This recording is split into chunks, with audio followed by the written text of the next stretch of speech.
Peace and blessings, Mario here. I'm excited to be on the Logic Over Emotions podcast tomorrow. We're going to be talking about the shared language gap.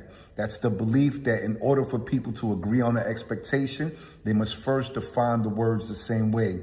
And that's impact on culture, relationships, and incarceration. You'll be surprised how quickly communication goes down the drain when people miscommunicate. And what happens when we feel like our words no longer work? We borrow from our behavior. It's going to be a good conversation. Can't wait for y'all to lock in. Peace.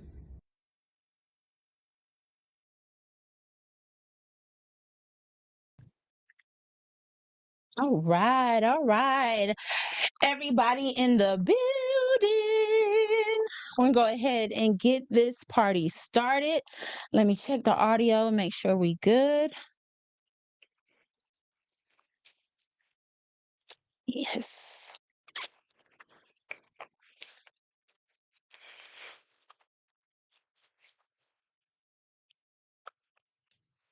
All right.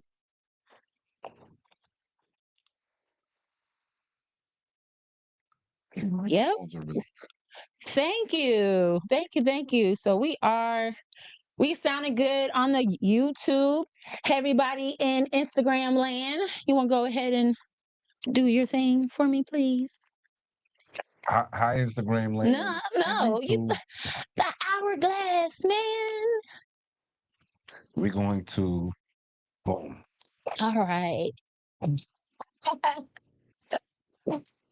As the word says in Proverbs 4 and 7, wisdom is the principal thing, therefore get wisdom. And all you're getting, get understanding. So let's get understanding. Welcome to Logic Over Emotions. I am your host, Toya V, and the man of the hour is. Oh, I thought you was pressing the button. No. Mario Reyes. I thought you was gonna say Mario Reyes. Brr, brr, brr, brr. You said the name. Oh gosh. So how you been? How are you? Doing great. Yeah, we met on the Mhm. Black Men's Mental Health Conference, and I'm so grateful that you are here to bless us with your knowledge, wisdom, so that we can get some understanding. So we're gonna go ahead and listen to the topic that Mario picked. Yeah, am I supposed to say it or you gonna? I'm playing it. Okay. Oh, sorry. I forgot my earphones. So I gotta make You sure. got your earphones on underneath your Yeah, because I have to make sure I'm a one-man band, so I gotta Okay. make sure the audio is good for the YouTube. So I didn't want both of I them being respect it. played. Peace and blessings, Mario here. I'm excited to be on the Logic Over Emotions podcast tomorrow. We're going to be talking about shared language. That's the belief that in order for people to agree on an expectation, they must first define the words the same way. And that's impact on culture, relationships, and incarceration. You'll be surprised how quickly communication goes down the drain when people miscommunicate. And what happens when we feel like our words no longer work? We borrow from our behavior. It's going to be a good conversation. Can't wait for y'all to lock in. Peace. All right. So, what made you decide to pick this topic? Because this topic is very layered and very deep. Indeed. The reason why I picked this topic, the shared language gap, is because I have a pending TED Talk coming on September 19th, Oh, okay. and it's entitled Same Word, Different Worlds. And I'll be discussing the shared language gap, which essentially is the belief that we bring our personal and cultural experiences and we attach them to words that give them different meanings. So, me being a native New Yorker, I may not understand the vernacular of somebody from, let's say, Mississippi, which actually happened to me.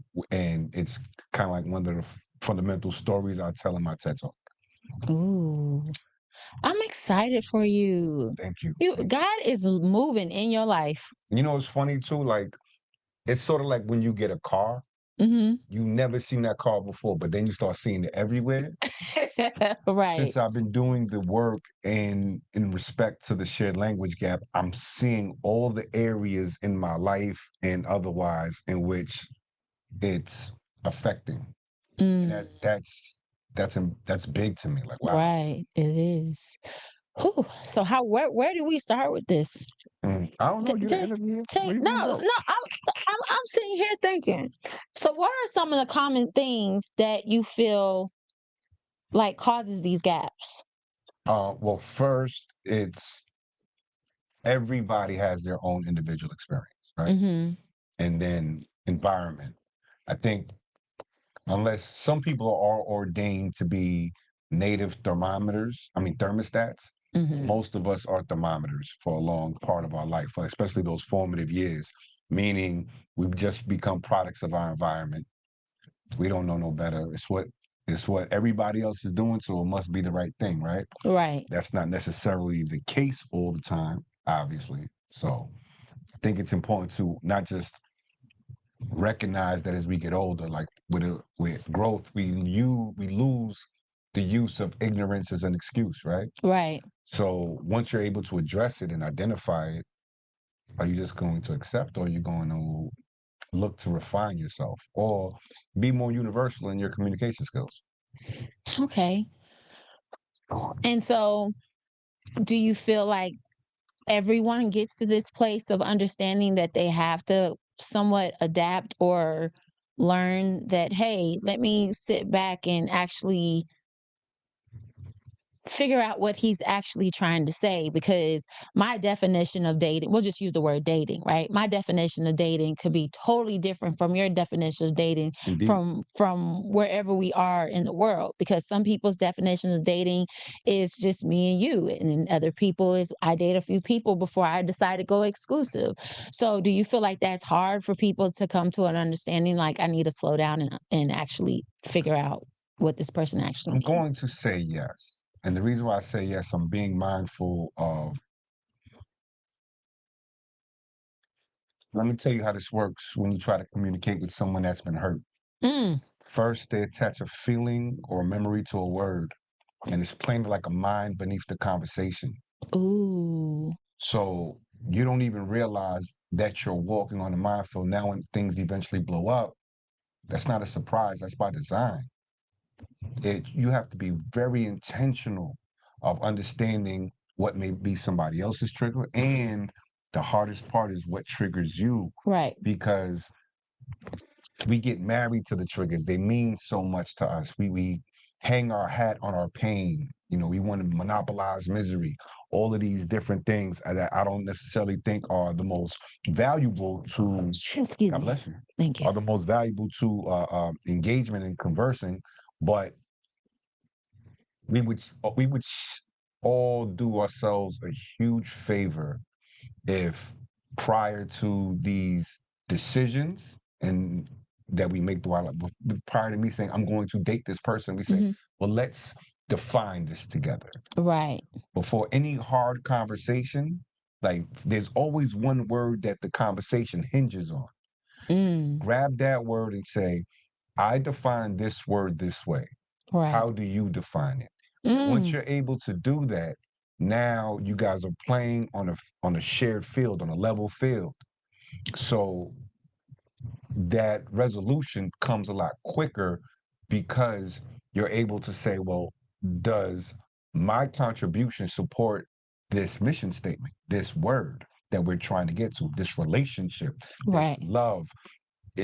Everybody has a life right now. Let me not say that. I don't want to generalize that big, but Some. some people tend to hang their hat on their pain, and that worries me Why? because that means that they are not looking at, they're not looking to evolve. Hmm. They've just come to accept. Hmm. Like, I remember when I used to really be on my, that's just who I am shit. I'm pardon my language.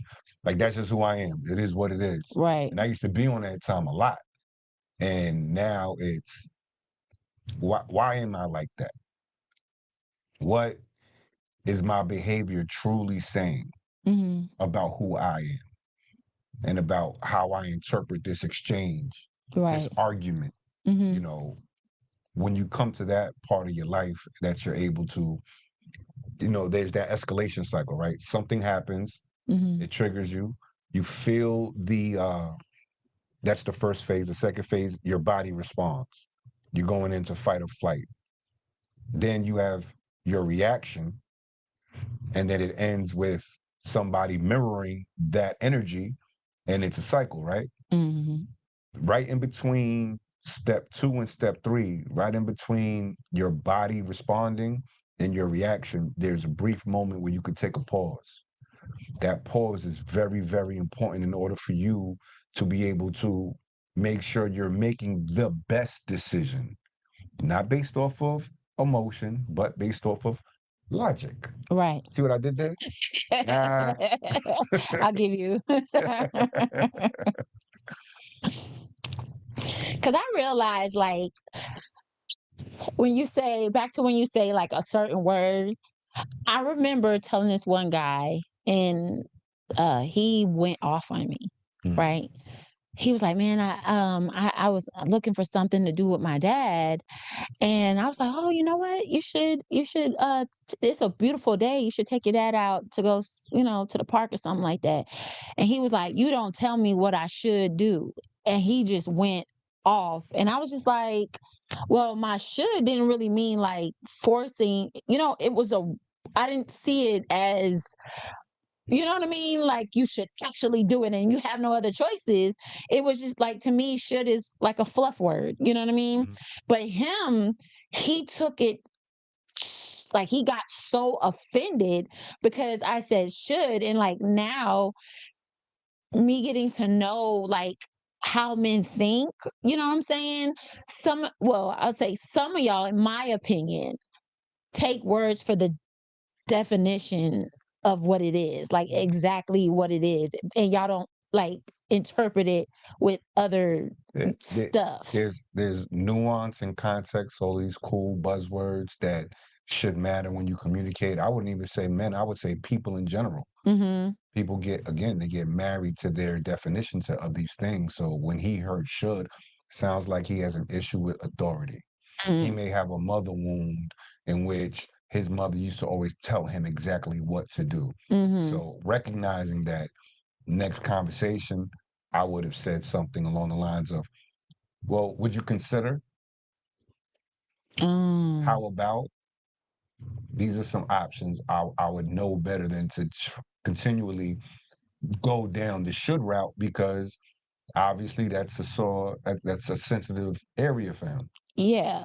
So we didn't end up talking after that because he like went off. And the concern, it's crazy you say that. I remember, this is post 9/11. I was enlisted during that time, Mm-hmm. and I was in intel.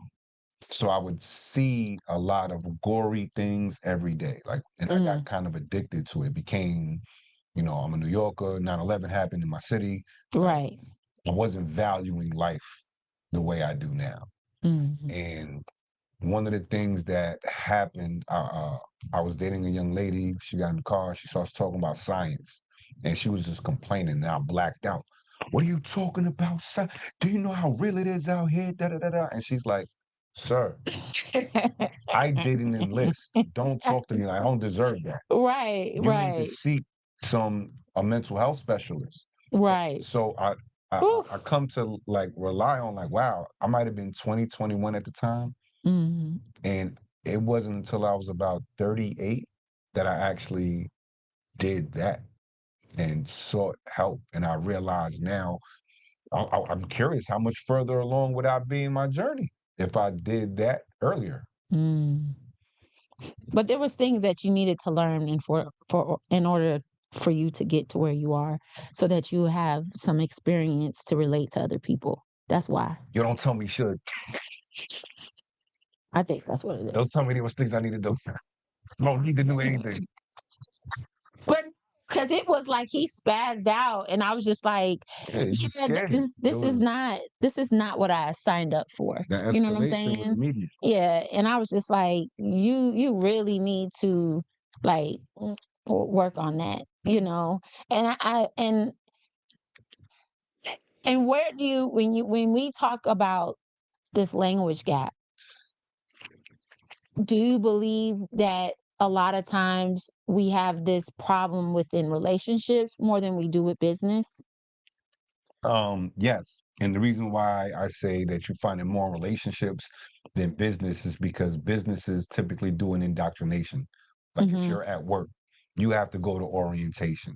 They spell out what their expectations are. They establish what these metrics, these KPIs, these words mean, and then then you would get the opportunity to demonstrate and perform.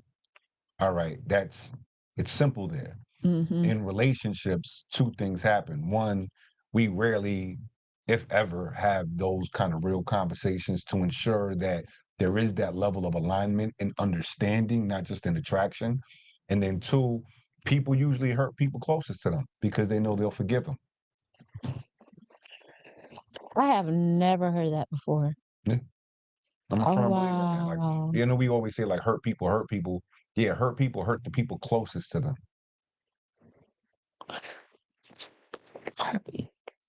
I mean, yeah, that's crazy. Oh my gosh, that is crazy. Because now I'm like looking at people who've like hurt me, you know what I'm saying? But do you think it's because we expect better from them? Why it hurts? Um, I wouldn't necessarily say better because that like is juxtaposed against the worst. I think it's because they have insight to a vulnerability that most people don't have. And the threat of being vulnerable, especially for a man, Hmm. is a for the on a low end precarious, on the high end, we don't want anything to be weaponized against us. So there's that overreaction to the initial offense. So that way, I ain't the one to be played with. Right. Mm. And so when we sit back and we look at this from a man's perspective, where do you think it stems from? Where do I think it stems from? I'll say within, I think culturally. I don't think that's something that's unique to men again, but Mm. I do believe that culturally, men are those that are blessed enough to have guidance from big brothers and fathers and OGs. We are raised to be stoic, be seen, what I mean, speak softly, carry a big stick, stand on your word. All of the, especially if you're from a hood, Mhm. there's a certain energy within that community that requires you to adapt. You got to remember, how many communities do you know outside the hood where people come home from jail and then you get to hang out with them immediately? While at before, like, if they ever get deinstitutionalized, Mhm. that's an energy, that's a immediate uh flag to let everybody know there are real things going on out here, and I can't just speak flippantly to this person. I can't even get comfortable anymore because this person doesn't understand comfort. Right. This person is going to now try, and let's say there's a group of people. So now you got somebody that's trying to be the leader of the pack, et cetera, et cetera. Like, these are communities that don't have many resources at all. The dirty words, programs, and prevention. Imagine if there was a program in after school that taught you just how to communicate better. Right. Wow. Like, that's a whole new You think a lot of violence would go away? presuming that you get everybody there. The problem with the shared language gap is that it's like therapy. Mhm. You could go to therapy, you could study yourself, you could try everything in your power to make yourself a better person. But if the person that you're laying down next to isn't doing that same work, then eventually you are going to start growing in different directions, and they're going to only talk to you and treat you the way that they knew initially, because that change is doing two things. One, it's scaring them because it's highlighting their failure to do so. And then two, that other manner in which you were behaving is the only way that they know that they can control you. They know Ooh. your old buttons. You know what I'm saying? And that's why they go like, "Oh, you changed. You think you better than me." And it's because you just didn't grow with me, basically. And that's fine. So if you're learning all of these shared language or all this methodology to ensure that you're communicating in your most effective self, and the person is, this is just who I am, Mm-hmm. eventually you're going to hit a brick wall, right, Right. in communication. So just like many things, if you don't do it together, you're going to end up leaving somebody behind. Mm. Mm-mm-mm. So now we talked about how can a person work on this? Actively, Mm-hmm. couple things is research. Herbert Clark, he's a linguist. Mm-hmm. He created common ground theory, that the shared understanding that two people must be on in order for communication to be an effective tool. Another way to do so is implement practical steps. Like, Like, what's, let's say the word love. mm-hmm. What does love mean to you? And you ask the question. And instead of interrupting, instead of looking for the right answer and to ensure that it aligns with yours, all you need to do is listen to the story that gave their word its meaning. So basically just asking, what do you believe love is? And where did you learn that that was love? Listen to the story. Maybe love to somebody may mean spending money because they were broke Mm-hmm. and their favorite uncle always spent money on them. To them, that's what love looks like. That's their love It may not. language. It may not be monogamy. Pardon me. You know what I'm saying? Like, it may not be sacrifice and time spent. What do you mean? I gave you all my money. This is how I defined it, right? Mm-hmm. I think of like a word like respect. Respect will mean something very different to the person that's saying it. To a gangster, it can mean being feared. Mm-hmm. To a parent, it can mean being honored. To a spouse, it can mean being heard. To an officer, it can mean compliance. Same word, Right. different life, different title, different definition. Right. So allowing people to express without interruption, without judgment. You don't have to agree. Accepting, like listening to somebody's definition of a word is not the same thing as agreeing with what their history has taught them. It's important to recognize that. So you can accept without agreeing, though. Right. Hmm. So when we get into like the word respect, right? Do you feel like when people get in relationships or of any type, do you believe that we need to sit down and talk about these major words that pop up? You know what I mean? Like, oh, you disrespected me. Be like, okay, let's get on the same page of what disrespect means. Exactly. So for somebody that is always or historically was told to shut up, be seen, not heard, disrespect to them may be cutting them off mid sentence. Right. You're not listening to me, you're disrespecting me. Right. So obviously that's going to be a trigger for them. Learn to say, okay, we put parameters in place to ensure that communication can flow freely and nobody gets interrupted. That's easier said than done, but practice makes perfect.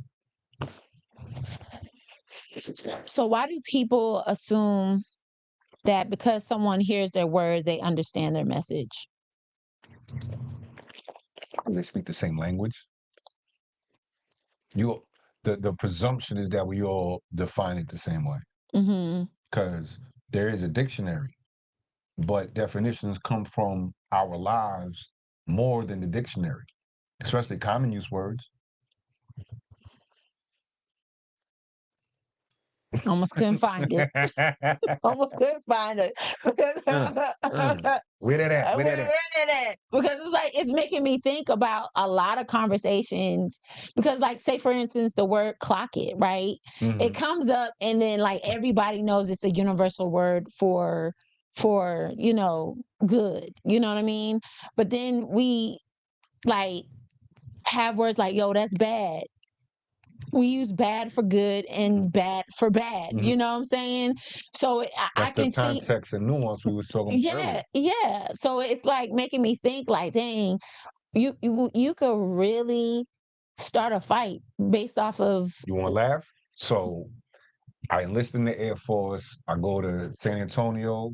I'm bugging. This is not Kansas anymore. Like, I'm over here. The first dude I met had on a 10-gallon cowboy hat, a belt buckle the size of my chest with spurs on his boots. Right. I got the Yankee fitted low with my North Face jacket because I enlisted in March or whatever. So I'm on mine, he on his. We end up going through basic training. We got to tech school together. Now this is my boy. He from Texas though. Right. So we're in Biloxi, Mississippi. We graduate tech school, we're gonna go out to the club. We go out to the club, you gotta be mindful. This is 99. This is the height of the throwing bows era. Yeah, throw them bows. So I'm in there, like, and the funny part is by the time Throw Them Bows came out, it's been lit. Right. They're just talking about something that we've been living. Right. So I'm over here at this club, and again, I'm 18 years old, fresh from the Bronx. And I'm a no limit soldier. I thought I told you, came on, and the bows start going, boom, boom.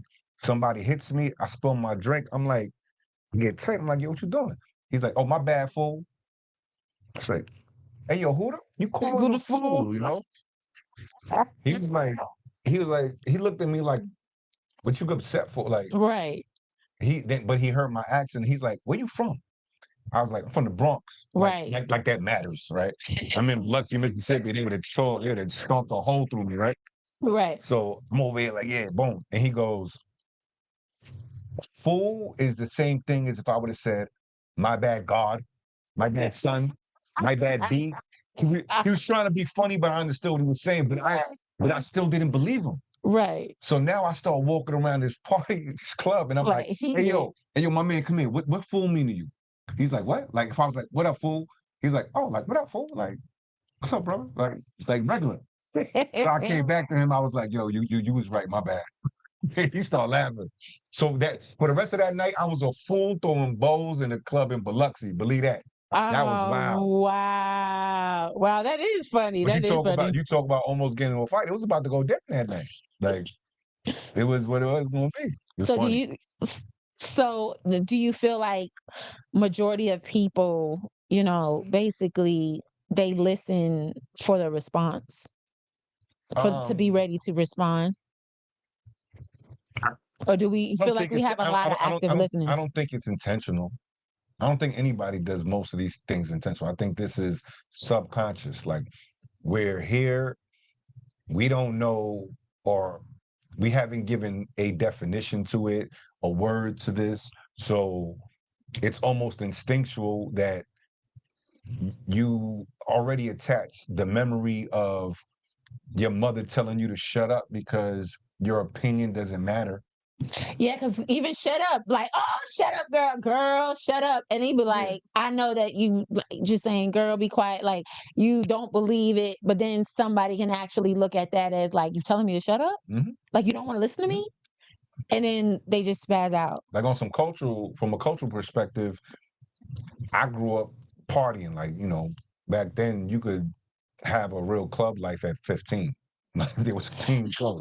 No, there was at the skating ring that had like a little teen club inside the skating ring. I'm not even talking about skating. I'm talking about like legit clubs had a teen night, and they had like a bar in there. It was crazy. So I remember mocktails. alcohol. But that being said, I remember, like, if I'm at a party or a club and I hear the DJ be like, "Hey, yo," the crowd is going to be like, "All right." That's like a Right. thing. Right. So I do poetry. So typically before I do a poem, I'll be like, "Hey, yo." And when people don't do it, I'll be just sitting there disgusted, like, how'd you grow up? Who raised you? Like, how do you not vibe with this? How do you not? This is universal. Right. Well, you think it's universal. Exactly. Ooh-wee. So, why is the same sentences feel like, can I say this? Why do some of the same sentences that we say to one person become loving and then to somebody else become disrespectful? Like, I know what you're talking about. Like, like girls, they could easily say the B word, and it's, "Oh, shut up, B." right, I, ha, ha, ha. And then guys say the same thing, and it's, "Oh, you disrespecting me." right, Context matters. Nuance matters. I think these are these words that people throw around, not understanding what nuance means. It means taking all other considerations, cultural experiences into consideration to understand the angle and direction in which you're receiving this information. I can't say that clock it.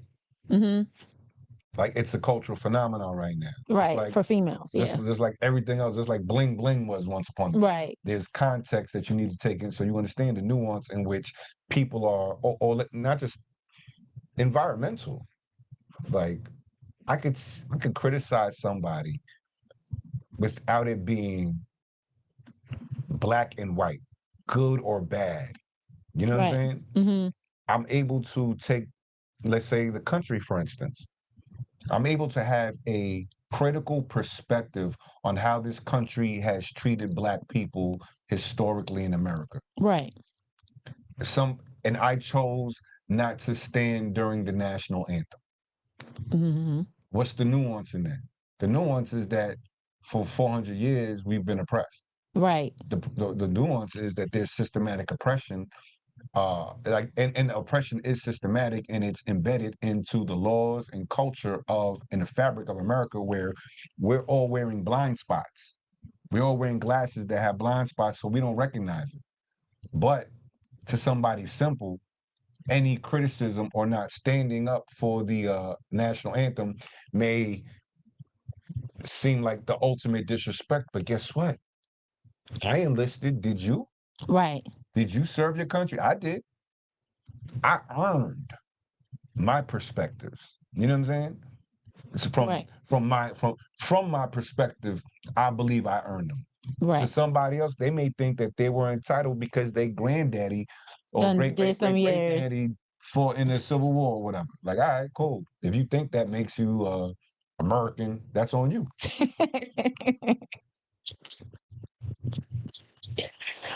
Okay, so when does when does um when does trying to communicate, like explaining yourself, become more of trying to convince somebody to believe what you're saying? Well, it's not for you to convince anybody of anything. I'm married. I learned that. Like, Mhm. this is how I interpret, how I define, how I operate. If every time am if I'm married to convincing somebody else, Mhm. it's hard enough to control myself. Right. Every morning I set my alarm at 5 a.m. to go to the gym. Ask me how many times I wake up at 5 a.m. Never. You know what I'm saying? On your own, yeah. Like, I'm not, it's hard enough to control yourself. Why would you even put the extra stress of trying to control somebody else on you? But the thing about it is that I'm trying for you to understand the way that I feel. There's a difference between convincing and understanding. You are taking you are It says taking understanding. you're taking submission and making that mean understanding. Right. I can understand what you mean. You have not convinced me that I agree with you, though. Right. That's Those two things can coexist, right? Mhm. No, but like do you agree, or is that just like let's move on with the interview part? Because No, that's not. That's I'm it's talking not. like don't It's even look at the iPad for a second. I'm talking okay. to you as Well, a I'm trying human. to do the whole I got you. show. I So got you. yeah. I Oh got yeah. you. Okay. Yeah. I want to lock in on this one. Right. Right. I think a lot of times when we communicate, Hmm. it's with the intention of being victorious. Right. That person submitted, they now believe the same thing I do. Right. That's not necessary for effective communication. Hmm. Effective communication is I know you feel that way about this. Right. I'm going to register and take it into consideration going forward. And when I notice that I have to walk around the mind, I'm able to say it without being chastising. Right. Hey, I know you don't like being told what you should do. So I'm clear that I said it that way so that way you receive me. This is my intention with saying it this way because I care for you. Right. Now you're giving full context to the person that you're communicating with what your goal is. Your goal is not to convince anybody of anything. Right. That because that right there will take away the desire to articulate it to you because now I feel as if it may be weaponized later. Mm. Convincing somebody is a manipulation tool. Yeah. It is. It is. It is. And like. But you so casually said convince because in your mind you defined it one way until we just peeled some layers back. So think about how many times you may have said the word convinced to somebody and they was like, yo, what you talking about? It happens that naturally, the Hmm. miscommunication. Hmm. And it's not malicious, it's not intentional. We just don't realize that we're doing it. So if you have I'm not a doctor, I'm not a linguist, Hmm. but I'm a communicator, I am an orator. And the definition of a great orator is somebody that's able to speak to the level of their audience. Right. So if I'm trying to effectively communicate, I have to study it a little bit. And now, when I discovered the common ground that Herbert Clark talked about, and then I leaned in on giving my own framework called the shared language gap, and then creating the shared language model, which is what you do about it. The gap identifies the problem. The model is what we do about it. That's the Hmm. steps that I gave you. Hmm. It's something very simple that you're going to keep in the back of your head for the rest of your life now. Right. So when you see somebody or you, a lot of times it's so easy to point that finger, right? Right. We don't realize that we escalate also. Right. You know what I'm saying? Something that our body language can cause someone to feel some type of way. Mm-hmm. Yeah. Because I look at when someone's trying to communicate their or trying to get their thought process through and they see that a person is not responding the way that they want them to respond, Mm-hmm. then that person ends up over explaining themselves, which can come across as I'm trying to convince you to understand what I'm saying. Do you understand what I'm saying? I do. I also know, as a man, I Hmm. would say I often see people when words no longer work, they borrow from their behavior. Give me an example. That could look like overworking. That could look like substance abuse. Hmm. That could look like silence. And then people will misconstrue that silence for agreement or submission. They think that they're in a healthy relationship, not knowing that that person is grieving Mm. because he's not able to be a whole human being and have and express his own ideas. And he's losing his identity in the process. But it looked good on Instagram. Right. Look at that family picture. That boy miserable, right? So I'm a firm believer that men don't cry through their eyes often. We cry through our actions. And what are some actions that women can look for? Withdrawal, Okay. Do overworking.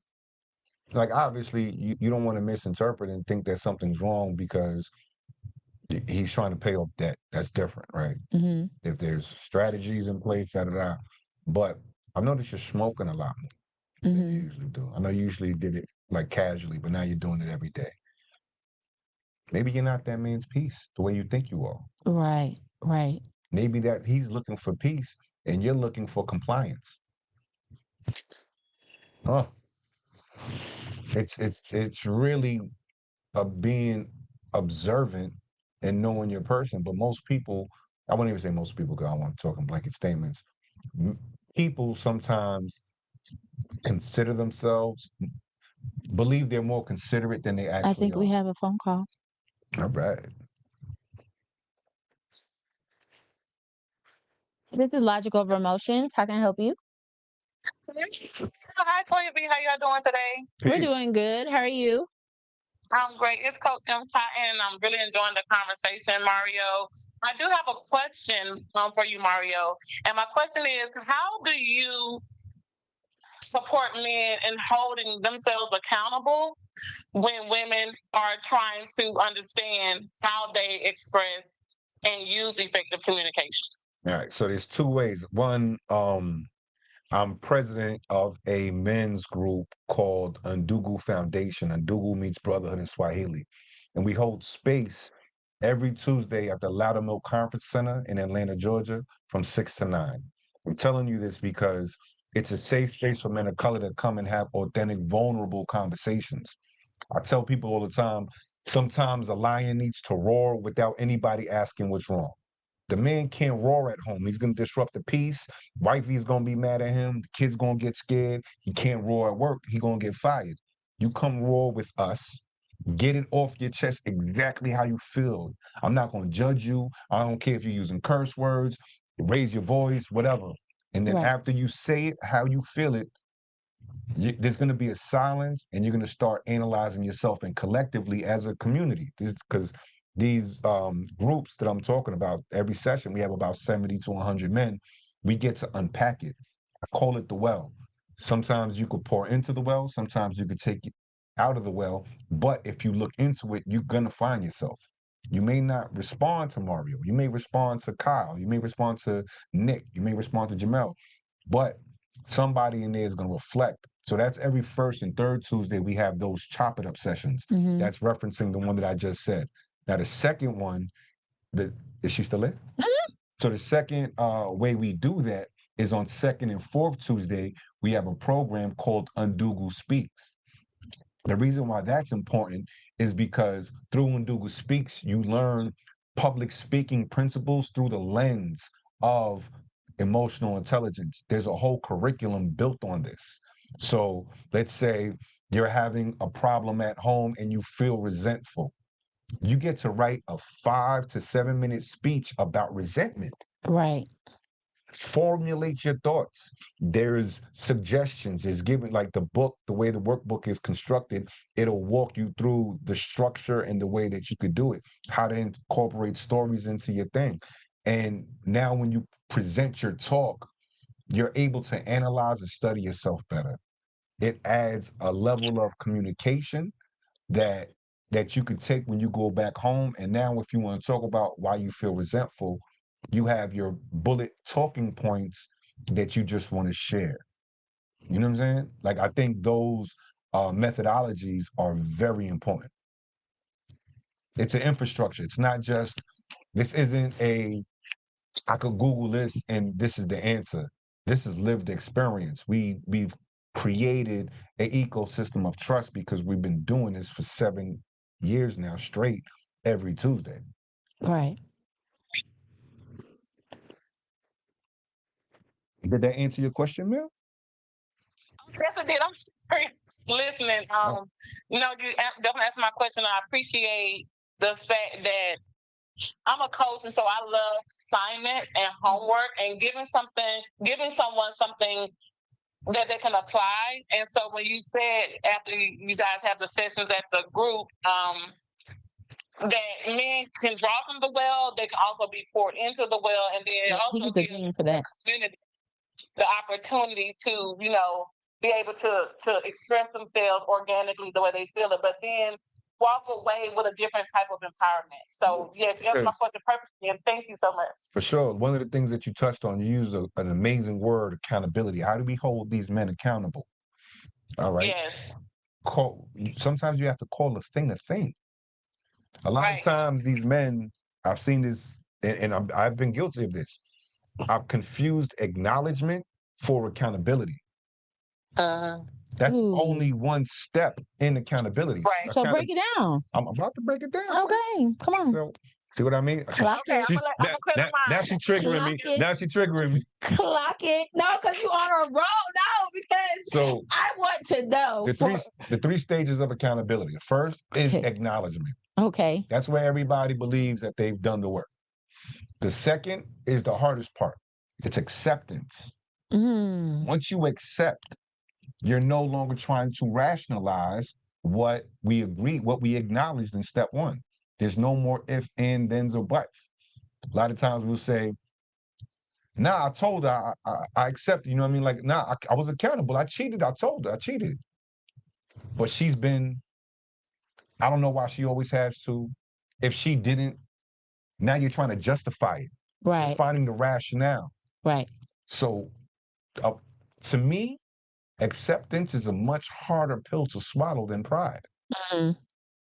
Because it's part of the pill itself, your pride. I can't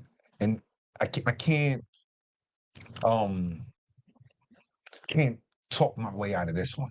Right. When you accept it. When you accept it, you can't. So first stage acknowledgement, second stage acceptance, and the third is changed behavior. Right. You can't get to change behavior until you honor the first two steps of acknowledgement, of accountability. Accountability. So now where you're landing at needs to be consistent and not performative. I didn't change just to demonstrate the change. The change has become a commitment, and it's not cargo anymore. It doesn't feel like heavy weight. Now, in a group such as Undugu, we'll see you every Tuesday. Right. Hey, let me get the talking stick. It's been 17 weeks. It's been 3 years. I haven't picked up a drink again. That's accountability because I got a DUI. Right. You know what I'm saying? Right. We're able to track that growth and be real with them. Oh, you failed? You ain't the first person to do that neither. Right. Failure is a part of the game. It's how we grow. It's how we grow, right? If everything was roses, we wouldn't have a need for these kind of conversations. So, all right, you did it. Now, where did things go wrong at? What was the obstacle or challenge that you faced that drove you to this? How can we put something in place and we could brainstorm it together to say, before you go to the bottle, maybe you go to an app. Before you go to the bottle, maybe you go for a walk. Right. There's whatever it is, there's practical ones, and then obviously we're not mental health specialists. We're the patients.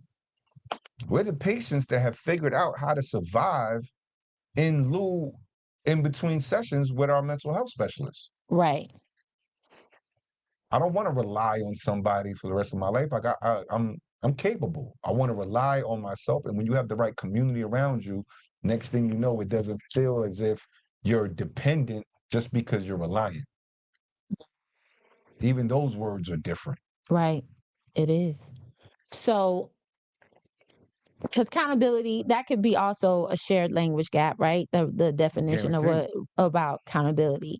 So, can somebody take accountability without agreeing with the other person's perspective? Give me an example. Like, say for instance, how about this? We're using drinking, for example. Okay.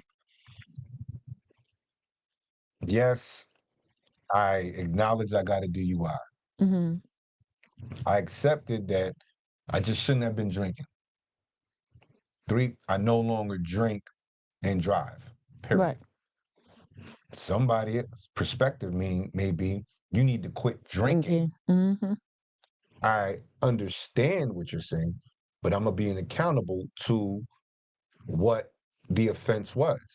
Now, if you're drinking and it's affecting your relationship, you're being loud, you're arguing, you're argumentative, you're being belligerent, furthermore reason to calm that, land that plane and not participate in that.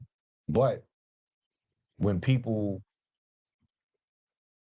get caught up into this cage of pride, like a lot of times we think that these walls we built for our protection, when they're really walls of a prison that we keep ourselves in. So by doing so, you want to make sure that your new cell is an echo chamber. Right. That believes what you believe and doesn't challenge your growth. Or you'll put yourself around people that think like that as well. Because the reality is, listen, every challenge to my growth isn't a challenge I need to accept. Right. Doesn't mean you understand me or know what's best. But if you articulate it the right way, I'll consider it, I'll appreciate it, and I'll even register your concern. So now, as we're communicating, I might say something like, you know what, how about this? I'm not going to drink when we go out together. Right. Because that I feel like it makes you feel some type of way. It might make the night bad because there's already a sensitivity around it. But when I'm out with my boys, it's going to go down. All right, cool. Being accountable and understanding how to set these boundaries for yourself. Like, we look at boundaries like it's a dirty word, like you're on the outside of the gate and you can't come in. No, it's healthy to have those. Right, because the boundaries are for you, yourself. Mm-hmm. You know what I'm saying? For you to stay within I call it that, like, not a happy place. You know what I'm saying? Like, for you. I look at it like it's for them. I will see. I mean the same thing, because I feel like when I look at boundaries, right? Sometimes it's like it's saying, because it comes from somewhere, right? We learn that boundary from a certain place, right? So let's say we'll use cheating, right? Okay. I don't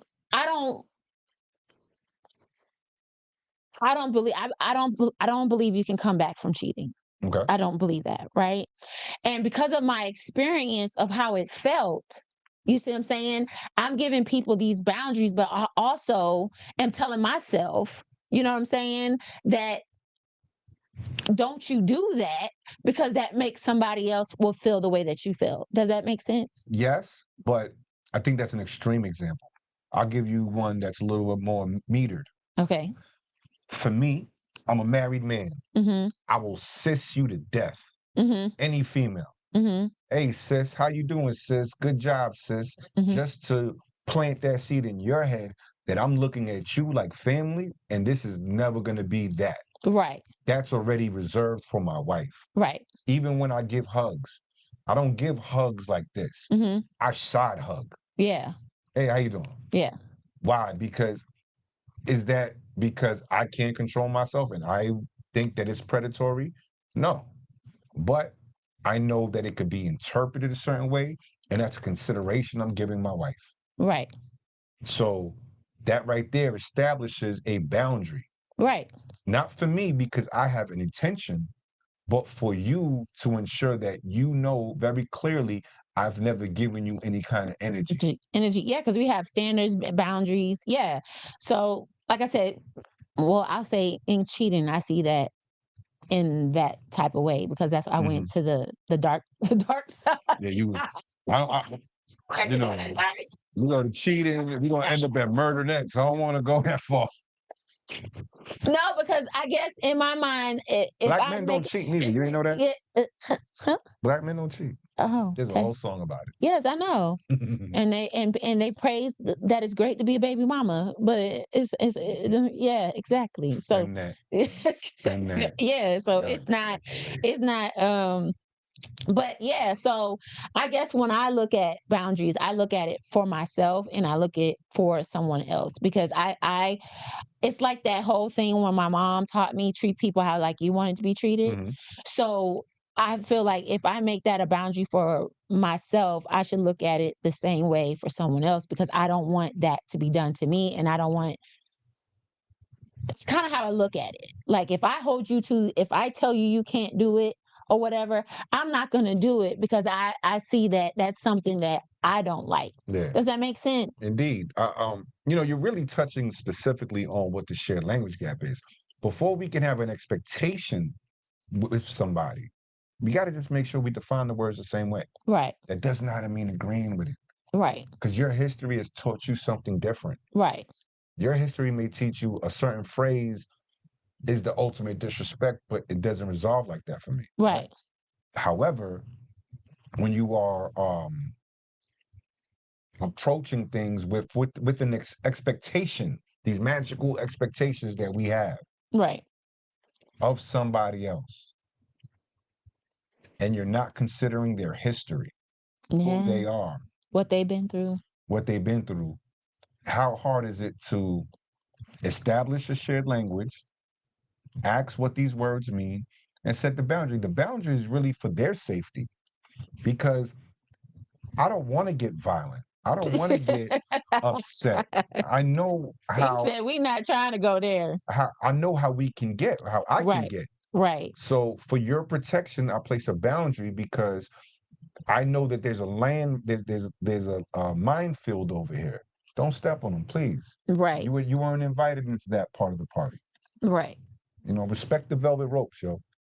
Respect the velvet. I Respect like the that. velvet ropes. I like that. I like that. I like that. So because this is really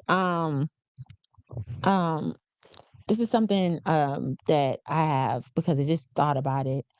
Um at what point does refusing to take accountability become emotional immaturity?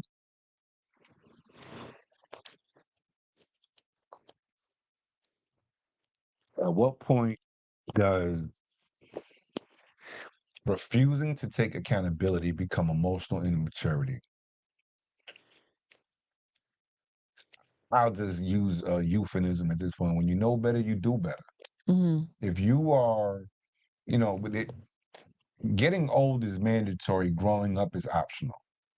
If somebody is 45 years old, per se, and they're still on it, that's just who I am. I'm not going to change. Hmm. I don't want to hear it. I don't want to hear, I'm not going to be accountable to that DUI or whatever. All right, you're being immature. Is it emotional immaturity? We could call it that. I think it's more of a refusal to grow. It's arrested development. It's all of these other things, but emotional immaturity could certainly land in it. I don't think there's a moment in which it reveals itself. I think a lot of times we see these flags miles away. We see that smoke, but we're curious to see how bad the damage is. Mm. And then we go into these relationships almost with a subversive intention to fix. So that way we could be the hero. Right. Overcorrecting everything. Hmm. And that person is starting to feel very judged. So throughout the process, I'm sure there's something that that person could be held accountable to that they haven't yet. But also, have we looked in the mirror to realize what that behavior is trying to say? And if our behavior needs to be held accountable and checked as well. So now we're going to talk about the impact of this with the culture and incarceration. Mhm. So let's go. Languages. I Hmm. think people speak different languages. I think, like I said, I just came from the American Parole and Probation Association, introducing a methodology or protocol in which how influence yields better recidivism rates than authority. Hmm. I think a lot of times police officers speak languages of authority, and the people that they are policing are speaking languages of survival. Ooh. So now we're not having the same conversation. Everything you say is offensive to me Right. because I don't like your tone. Right. You don't know my name. You think you know everything about me based on my appearance. Right. I've had that happen to me in the Air Force. People said, yo, if I saw you in a 7-Eleven, I'd hide my wallet and choose to go somewhere else. Not knowing I have a top secret SCI security clearance with a CI polygraph. I'm more Right. trustworthy than allegedly 99% of the people walking the streets in America, but you're just going to typecast me Right. based on that. So when we start talking about people that speak languages of authority, what are they relying on? Their title. Mm-hmm. That title doesn't equate to character. See, when you speak languages of authority, compliance is only going to last as long as the threat of that authoritative figure is present. Mm-hmm. Influence will stay with you for the rest of your life. Right. What influence does is a word that's highly underrated. Mm-hmm. It inspires. Right. People, everything is so watered down. We use these words very, very loosely. Inspiration, I'll give you an example. To give you a double example. Right? Okay. One time in which I was inspired, and another time in which I inspired somebody else. I Okay. was a knucklehead in the Air Force, almost got kicked out. Went to go see my first sergeant. He was very abrupt and slammed a dime on the table and slid it over and said, if I see you in my office one more time, that's going to be the last check the Air Force ever gives you. Now go see Sergeant Jackson and be grateful that your roommate is, Sergeant Jackson is my roommate's first sergeant. So I go to see Sergeant Jackson. Sergeant Jackson goes, Reyes, you were probably wondering why I stuck my neck out for you. It's because I've always observed you from afar, and I realized that you have something special. I call it the it factor. Nobody knows what it is. Everybody that has it has a different version of it. Right. You can't practice it. You can't discipline it. It's just the it factor. And I watched you because when 9/11 happened and all of the guardsmen started getting activated, they came through my office before they deployed. I had a young man that was the sergeant at the time, and he would give directions because he was the highest ranking and had time in service over me. Right. He would talk to them. Nobody listened to him. Whatever, dude. They'll come right to me and say, Reyes, what are we supposed to do? No, he was right. Or do this different. I had the influence. He had the authority. Right. That created tension between y'all two. Everything that I did at that juncture got magnified, and I was a bad troop. It wasn't, I know it. You know what I'm saying? I took advantage of my influence. Right. So that was mercy shown on me. And I left from Virginia, about to get kicked out the Air Force. By the time I got to Korea, which was my next duty station, I was there for a year. I got my associate's degree in 1 year. I started volunteering my time doing the Habitat of Humanity, marches for wounded soldiers. And I got Airman of the Quarter for the entire Pacific Air Force for my career field. Oh, that's dope. I showed up because that man inspired me. Right. Sergeant Jackson had the influence to make me become a better person. That has stayed with me since. If I would have got kicked out the Air Force, my life would have been changed through punishment. Right. And not purpose. So that's the first short story. The second is I'm volunteering at a restorative justice campaign about 11 years ago when I first moved out here. They bring this kid. He wanted to be a rapper. I was a poet. They're like, yo, y'all get along, right? So they alley-ooped him to me. I worked with him. Like, it was conflicting at first. He's like, you poet, you don't know what you're talking about. You trash. But then I dropped bars. Right. And he realized my bars were better. Right. Right. So we get busy like that, and I'm working with him about context and trying to reframe how he shows up. And I dropped the gem on him. I said, I want you to redefine your struggle so you can tell yourself a lie every day. He's like, what do you mean, Mr. Mario? I said, a lie, a lesson in everything. That's how we're defining lies going forward. Now I shared what my expectation was for his gift, right? Right. Life happens. I had to step away. We lost touch. A year later, I'm picking up my son from YMCA camp. Mhm. My son think he's Spider-Man. He getting dead. All of that energy. Nat, MJ used to be mad excited. So Nat, I'm like, all right, cool. I'm used to that. Right. And all I hear from the back of the car is Mr. Mario. I turn around, it's the same kid that was one signature away from getting hardened in prison is now standing there wearing a counselor shirt with words soft enough to mentor my own son. Right. Oh, That that's hit what's me. up. So he's like, let me talk to you for a second. So I get out the car. I'm like, what's up? He goes, I just need to let you know, yo, I find lessons. I tell myself lies all the time. I find lessons everywhere. That's what's I'm up. laughing. He goes, and I always end on a positive note, just like you taught me. I was like, oh man, I didn't do that. You architected this new life for yourself. I'm proud of you. So I booked it before he could see me cry, because you can't let us see a thug cry, right? So I skated, and I realized when I'm leaving, I had like these two epiphanies. The first was the mentee of today becomes the mentor of tomorrow. Mhm. If what you put out, you will get back. It's that reciprocal. I got to see it. Mhm. That kid could have been breaking into my car. He could have been sticking me up. He could have did a lot of different things aside from being my son's counselor. And the second is that language is an infrastructure. It's the bridge between the person we were and the growth we hope to see tomorrow. I think there's something missing in that, though. A lot of times, that growth requires us to examine our words and how we talk to ourselves. Too many times, we end up being the devil to our own hell. Ooh, We talking to you bringing ourselves. it up. We talking to ourselves in here with the voice of authority. The angry dad, Right. the coach, the drill sergeant. Hey, yo, don't be a B. You could do it.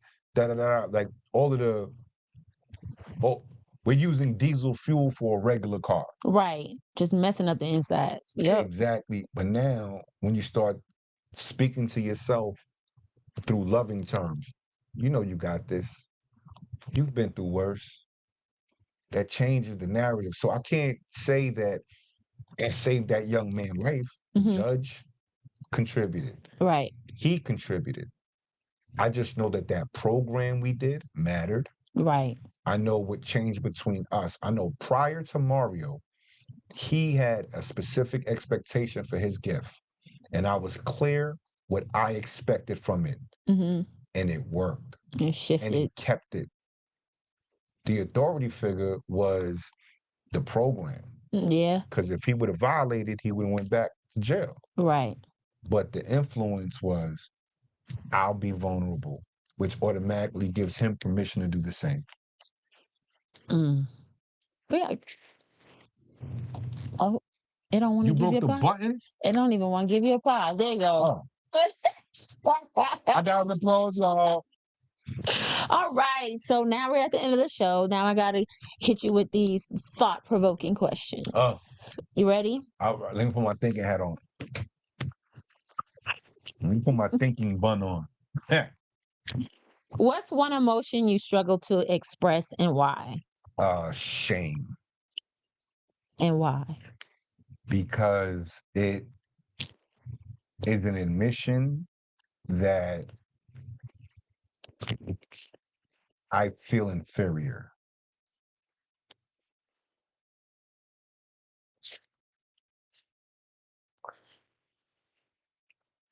What's a belief you had about women or relationships that has changed as you have grown? A belief about women that they're to be used, they're a commodity. I was a womanizer. I was every term that used to be out there. At some juncture in my journey, I behaved as such. I'm a father. I have 3 daughters. I have a wife. I have a mother. I have a sister. I have all of these women that are irreplaceable. So the audacity of me, and I lost one, which is my favorite, my biggest fear. So when you lose somebody that holds that much weight, you think about what made them special. And one of the things is that women, to me, are naturally not just leaders, but influential. So to ever treat somebody's other daughter or sister or mother as such will be a disservice. Okay. What's something men need to stop lying to themselves about? That they okay. I just want to let y'all know out there in TV land, her cars are laminated. This is, let me see one of them. Let me show y'all the laminated car.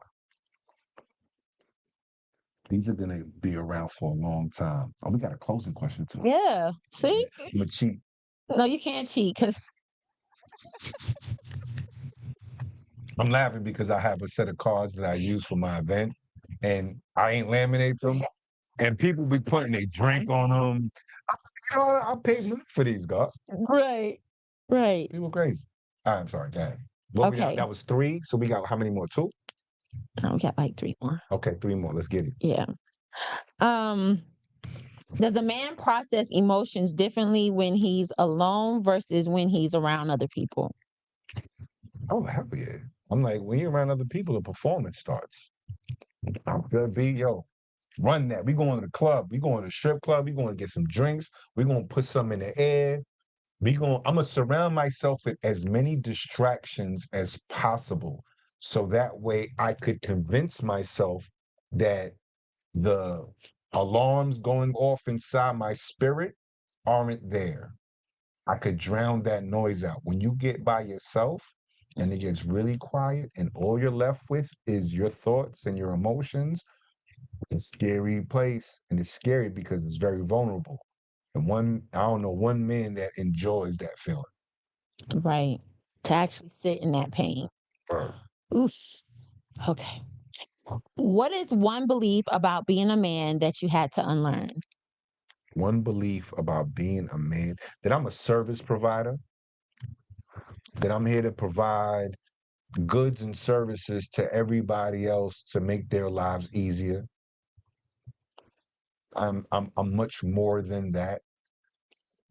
If for whatever reason I was unable to provide, that does not shame me, that does not make me less of a man. I'm not here to live up to any Instagram or TikTok standards. When I do so, it's because it's a choice, not because I'm obligated to. Because people will swipe that credit card of your time, energy, and money if you let them. Mm, mm, mm, mm.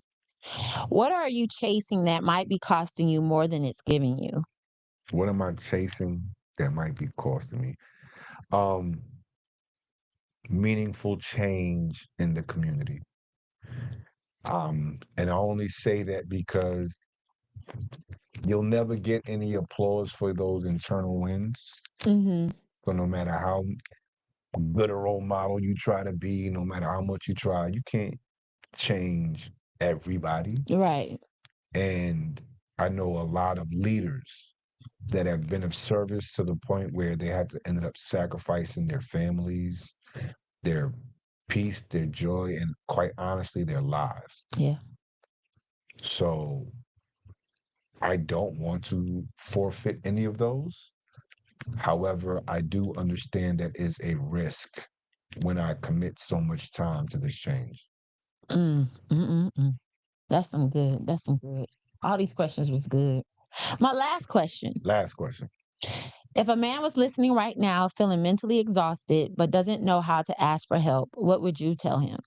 I would tell him if he's in the Atlanta metro area, I need you to pull up to the Loudermilk Conference Center every Tuesday between 6 and 9 p.m. and just ask for Ndugu Brotherhood. If you're not in Atlanta, I would highly encourage you to holler at the I Eat So Bloom podcast that can be found on YouTube if you want to see men have real, authentic, vulnerable conversations, and lock into Logic Over Emotions podcast as well, Oh, because thank this is you. what we talk about every time you get on here. Yeah, so let people know where they can find you and any other announcements that you need to make. We're gonna You can get out find me in the club. I'm joking. You can find me at I am Mario A Reyes.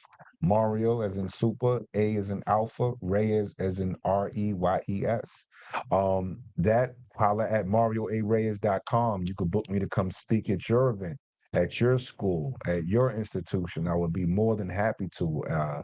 I figured out that I'm a liaison. I'm a bridge. I could speak to the corner kids Mm-mm. and I could speak to the execs. I give everybody the same due respect. That's what's up. That's what's up. So, my bad, sponsor. My bad. And I want to give a shout out to our sponsor today, yo. Who's our sponsor? This Who's our sponsor? the Patriot Stove. The Patriot Store? Patriot Stove. This podcast, Logic Over Emotions Pod, is sponsored by Patriot Stove, a faith-based company. They would like to remind you of Mark 22:37-39, to love God Almighty with all your heart, soul, and mind, and to love thy neighbor as thyself. Big up Patriot Store. Make sure you go to Patriot Store and get something patriotic. Please visit www.patriotstole. So they want How do to you spell say that? The last word. STOLE, stole. Stole. Yeah, Patriot Oh, not Stole. store. Not store. What's a stole? Stole. It's like a little thing that goes around your, Like that you wear like a graduation? yeah. Okay. Yeah. It's basically like for, Like the bishops wear and stuff like that? yeah. It's basically,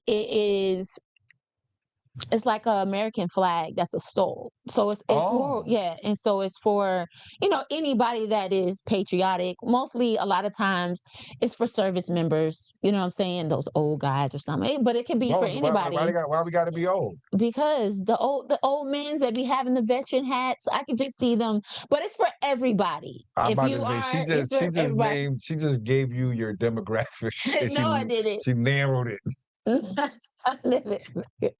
No, my bad, Patriot Stove. But no, for real, it's for anybody that's patriotic, and believes in the foundations. So the person is a Marine who started the. Well, shout out to you and thank you for your service. Yes. So they would like to say, welcome to the family. And Oh, you got one for me? And they Do I got a stole? Oh, I got you a shirt. Logic over emotion. Yes. Yes. Hold on. Hold on 1 second. Mira, look at me. Mama, I made it. You see this? You see this? I'm lit. If you want your own merch, you can go to www.logicoveremotionspod.com. We have bucket hats in 3 different colors. Let me see the black one. Oh, they gave me a hat too. Oh, I'm lit. Look at, you got the full fit now. Oh, they got hoodies. We got shirts with pockets and all this great stuff. So if anyone out there, this is my call to action. Men are 3 times more likely to commit suicide. So what I want you to do out there is, if you love anybody, your brother, your dad, your cousin, your boyfriend, your fiance, your husband, any male in your life, if you love them, go and ask them, are they okay? And let them know that it is okay to not be okay. Work on being a safe space for your male loved ones.